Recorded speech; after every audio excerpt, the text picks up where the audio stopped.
All right, so get ready because today we are taking a deep dive into a world that's, well, it's both creepy and hilarious. Yeah, sometimes at the same time even. Exactly. And it all comes from, well, you actually. You sent us what looks like a video transcript all about these SCPs. Oh, yeah. I got to be honest with you. I'm totally drawing a blank here. What is that? Some kind of secret code or something? Well, not really a code, but they definitely involve secrets. So SCP stands for Secure, Contain, Protect. And it's like this whole fictional universe built around, well, kind of a shadowy organization, really. They dedicate themselves to, well, like I said, securing, containing, and protecting. But protecting what? Anomalies. Anomalies. Like what? Give me an example. Okay, so think of anything that just bends reality, breaks all the laws of nature as we know them. Okay. Sometimes it's the kind of stuff that just honestly makes you just scratch your head and kind of chuckle. Okay, now you got me interested. So we're talking about, like, monsters under the bed. Like, is it government conspiracies? Or is this more like aliens hiding among us, you know? It's all that and more. That's part of what makes the whole SCP universe so fascinating. I bet. The transcript you sent over focuses on just a handful of these SCPs. But I think you'll find it's a pretty good sample, I think, of the sheer variety, you know. And frankly, the biting satire that's kind of woven into this whole world. Okay, wait. Satire. You mean like they're making fun of something? Oh, absolutely. One of the things that makes the SCP universe so interesting is its ability to kind of poke fun at, well, at a lot of things. Bureaucracy, scientific hubris, and even just our own anxieties about the unknown. You know, it's not just about monsters. It's about how we as humans try to control things we don't understand. And, you know, how often those attempts just go hilariously wrong. All right. Color me intrigued. I'm ready to dive in. All right. So where do we even start with this collection of, well, weirdness? What's the first SCP on our list? Why don't we start with, I guess, a classic example, you know, of the Foundation struggles with containment. We're talking about SCP-096, otherwise known as the Shy Guy. The Shy Guy. Doesn't sound too menacing. Is it like they're afraid of public speaking or something? Not exactly. Okay. Imagine a really tall, skeletal humanoid. Long arms, no hair, no pigmentation at all, just blank white skin. Okay, that's a little creepy, I'll give you that. But why Shy Guy? So the thing that sets it off is seeing its face. Like anyone seeing its face. Doesn't matter if it's directly photo, security camera, it doesn't matter. If you see its face, it goes ballistic. Wait, seriously? Yeah. Just like looking at a picture of this thing triggers it. Sounds a tad dramatic, don't you think? Well, logic isn't exactly high on the priority list for, you know, most SCPs. Sure. When 096 gets triggered, it goes into this unstoppable rage. It hunts down whoever saw its face and, well, until they're dead, nothing can stop it. Okay, that's no joke. That's a serious security risk. So how do they even contain something they can't look at? Well, that's where the satire comes in, right? So they keep it locked up in a, you know, heavily guarded cell, obviously. Sure. And anyone who even has to interact with it has to go through, like, rigorous psychological screening. Makes sense. And, of course, never allowed to see its face. So they're playing a game of blindfolded hide-and-seek with this creature. Yeah, basically. That could rip them to shreds. It sounds like, well, a recipe for disaster. And kind of a good commentary, right? On blindly following protocols, even when they're clearly, well, absurd. Exactly. The SCP Foundation is often shown as like this highly organized scientific organization. Right. But then you have situations like this, where their methods are just inherently ridiculous. Yeah. It's a great way to make fun of bureaucratic systems and, well, the people who run them. All right. Yeah, I'm starting to see the humor in all this. So we've got a creepy, unstoppable creature that throws a tantrum if you just glance at it. What else we got? Let's move on to something a bit more lighthearted, I guess. Have you ever heard of SCP-2006? Too spooky. Too spooky. Okay, that sounds almost cute. Is it like a ghost that, I don't know, tries to scare people but is just bad at it? You're not too far off. SCP-2006 is, well, it's a shape-shifting entity. Okay, but it has a, you could say, peculiar goal. It wants to, well, terrify humans. Okay. The irony is, it's absolutely terrible at it. Wait, so we have a potentially world-ending creature whose biggest ambition is to be a B-movie monster. Precisely. Okay. It can take on any form it wants, right? But its idea of scary is stuck somewhere. back in the 1950s horror films. Oh, yeah. Complete with all the cheesy special effects and those predictable jump scares. Wow. Okay, this is where it gets really interesting. Yeah. How do you even contain something whose biggest threat is, well, bad taste? So the Foundation, they have a pretty unconventional approach. They show up bad horror movies. Hold on. Really? They're trying to, like, educate this creature about fear through bad cinema. You got it. The hope is that they can steer its understanding of horror in, let's say, a less destructive direction. Okay. It's also brilliant commentary, don't you think, on how easily manipulated we can be by mass media, even when it's terrible. So they're fighting bad horror with even worse horror. That's hilarious. It also kind of makes you wonder, who's really in control here? Is it the Foundation trying to control this creature? Right. Or is it the creature that's controlling what bad movies the Foundation has to watch? That's a question the SCP Foundation grapples with a lot, you know. Where does containment end and manipulation begin? Right. And who is really calling the shots? Mind blown. Okay, I'm fully on board with this whole satire thing now. It's way more entertaining than I expected. So what other strange encounters, I guess, does this transcript have for us? Okay, my brain is officially like in full what-if mode. Yeah. After those last two SCPs, I'm ready for more. What else is in this transcript that might, I don't know, simultaneously terrify and amuse us? Okay. Well, if you're ready for something, I guess, a little more introspective, Okay. let's talk about SCP-4999, The Watcher. This one, it's less about, like, immediate danger and more about, let's say, it kind of pokes at some uncomfortable truths about, like, the human condition, you know? Lay it on me. What's so unsettling about this Watcher? Is it, like, always watching us through our webcams or something? Not quite. Okay, so imagine this. You're on your deathbed, alone, maybe feeling forgotten or abandoned even. Okay. Suddenly this man in a suit just appears, sits beside you, offers you a cigarette, doesn't say a word, but there's this sense of comfort there, of companionship in those final moments. Whoa, that's unexpectedly poignant. I wasn't expecting that. So this Watcher is like, what, a Grim Reaper, but like with a heart? You could say that. What's really interesting is that it only appears to people who are dying alone, right? Like those who don't have social connections or support.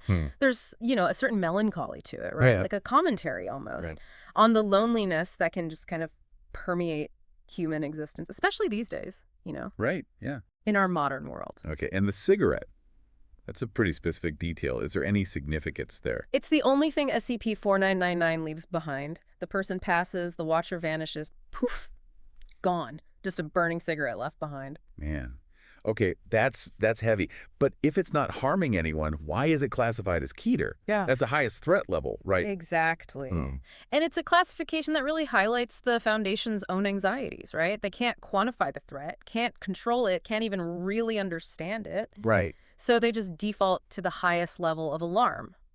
It's a satirical reflection, I think, of how institutions just react to things they don't understand, even if those things might be, well, benign. Yeah, it's like they're saying, well, we don't get it, so it must be super dangerous. Right. Which is, let's face it, a pretty common reaction. For humans, at least. Exactly. SCP-4999 makes us face some, well, uncomfortable questions about what we even consider dangerous in the first place, and how much our fear of the unknown really drives our actions. Okay, my mind is officially doing backflips right now. But we've got one more SCP from this transcript to, I guess, unravel. Something about dreams becoming reality. Tell me about SCP-1237. Ah, yes. The Omega Wave. This one really taps into, well, that primal fear of losing control, you know? Sure. Specifically losing control of our own minds. Imagine if your dreams, your deepest fears, your desires, all of it could just manifest in reality. That's basically SCP-1237. Hold on. So we're talking about people literally dreaming things into existence. That sounds more like, I don't know, a bad acid trip than a scientific anomaly. It's a pretty wild concept, but the Foundation takes it seriously. They've identified a specific brainwave pattern, the F-wave, I think they call it, that some people emit during deep sleep. And those who produce this wave, well, they can make their dreams reality, often with, well, disastrous consequences. Oh, man. So they're not even in control of it. It's just their subconscious, like, running wild and reshaping the world. Exactly. And there's, I think, a deep satirical layer here, playing on the chaos of the human subconscious, you know, all those repressed desires, anxieties, random bits of nonsense we dream about. Sure. What if they suddenly had like real-world power. I'm getting some serious Freudian vibes here. Like, what if your dream about being chased by a giant talking banana suddenly became everyone's problem? Right, and of course the Foundation, right? With all their attempts to control it, it often backfires in some spectacularly humorous ways. There's this anecdote in the transcript, right, about an attempt to use a lucid dreamer to neutralize another dangerous SCP. Okay, I'm on the edge of my seat. Did it work? So they put the dreamer to sleep, hoping to, like, harness their dream control to neutralize the threat. Right. But the dreamer's subconscious, well, it had other plans. Wow. They dreamt of being attacked by a cat. A cat. Yeah, a cat. And, well, let's just say the irony wasn't lost on anyone. Wait, so this person, tasked with basically saving the world from some monstrous entity, was killed by a dream cat. That's both hilarious and terrifying. Talk about unintended consequences. It really shows, how unpredictable the human mind can be. Totally. And how, well, futile it is to try and impose order on something so chaotic. Definitely a lesson the Foundation seems to be learning the hard way over and over again. Okay, we've covered some, well, pretty heavy topics today. Yeah.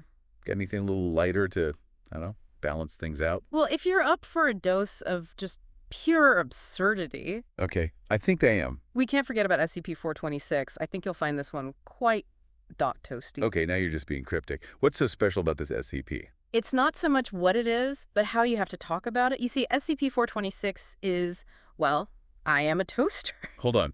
Did you just refer to yourself as a toaster? I couldn't help myself. That's the thing about SCP-426. Okay. Anyone who tries to talk about it is forced to refer to it in the first person. Really? As if they are the toaster. Okay, that is both bizarre and hilarious. It's like some kind of cosmic joke, right? Right. Where language itself is the anomaly. Exactly. And of course, there's that satirical edge to it, right? Totally. Like a commentary on how powerful language can be and how it shapes our identity. We define ourselves with words. Yeah. And here's this SCP showing us how easily those definitions can be twisted, how our sense of self can be manipulated by something as simple as, I don't know, a pronoun. Right. It also makes me wonder, are we laughing at the SCP or are we laughing at ourselves? And how easily we can get, well, caught up in these linguistic traps, right? I think it's a bit of both. I mean, think about it, right? Yeah. You have the SCP Foundation, so serious, right? Right. Meticulous documentation, scientific jargon, all that. Yeah. And suddenly they're forced to talk about themselves as a household appliance. It's brilliant. It really subverts their authority.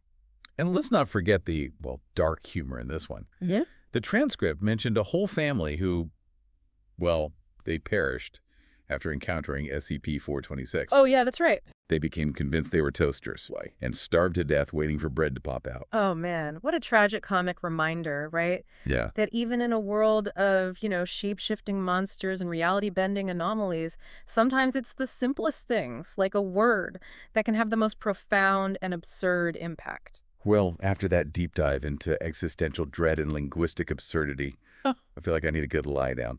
But before we wrap up, there's still one SCP left to discuss from the listener's transcript. Indeed. And this one, well, it might be the most unsettling yet. Okay. Precisely because it hits so close to home. Okay, now I'm really intrigued. Hit me with it. What's the final SCP on our list? Okay, spill the beans. What is this last SCP that's going to keep me up at night?